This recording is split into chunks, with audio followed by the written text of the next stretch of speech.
Chers collègues, aujourd'hui je vais vous présenter un cas de dysplasie squelettique. La patiente est adressée à notre attention à 20 semaines et 2 jours pour la découverte d'une biométrie extrêmement réduite au niveau des membres inférieurs et des fémurs, courbés lors du dépistage du deuxième trimestre réalisé chez son médecin traitant.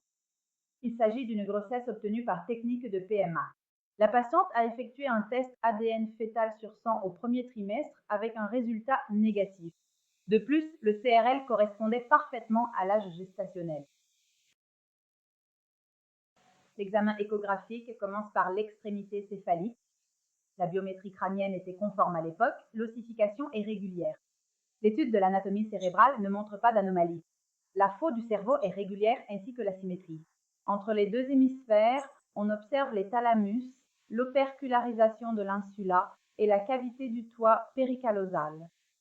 La fosse crânienne postérieure est régulière.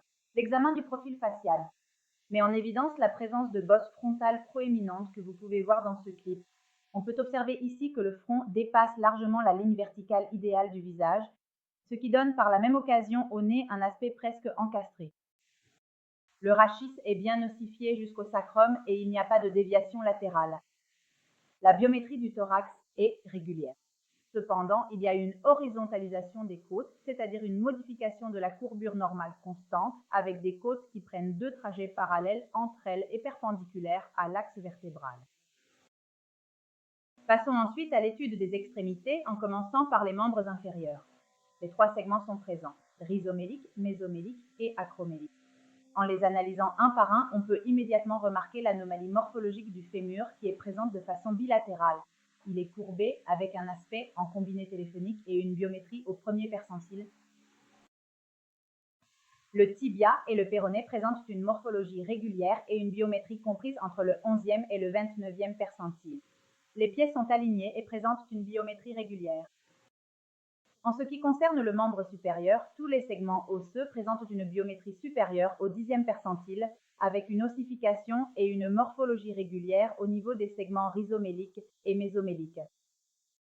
Au niveau du segment acromélique, les 5 doigts sont présents de façon bilatérale, mais on note une brachydactylie, c'est-à-dire une biométrie des doigts inférieure au 5e percentile. Enfin, on observe des clavicules de morphologie régulière, mais avec une biométrie inférieure au 5e percentile. Sur cette diapositive, vous pouvez voir une récapitulation des résultats échographiques observés dans ce cas. Il existe une dysplasie osseuse rhizomélique des membres inférieurs avec des fémurs incurvés et une biométrie. À la première observation, on note une brachydactylie, des bosses frontales, des polydactylies, des côtes horizontalisées et une hypoplasie claviculaire.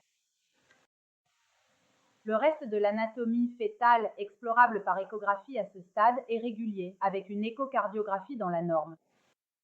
La prise en charge du cas prévoit une consultation génétique et un examen diagnostique invasif avec recherche du panel des dysplasies squelettiques.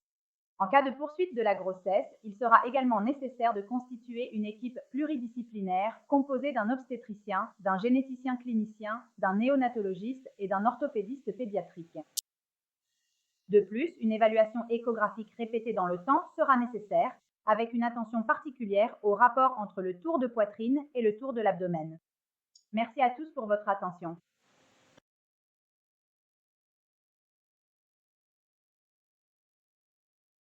Merci à tous.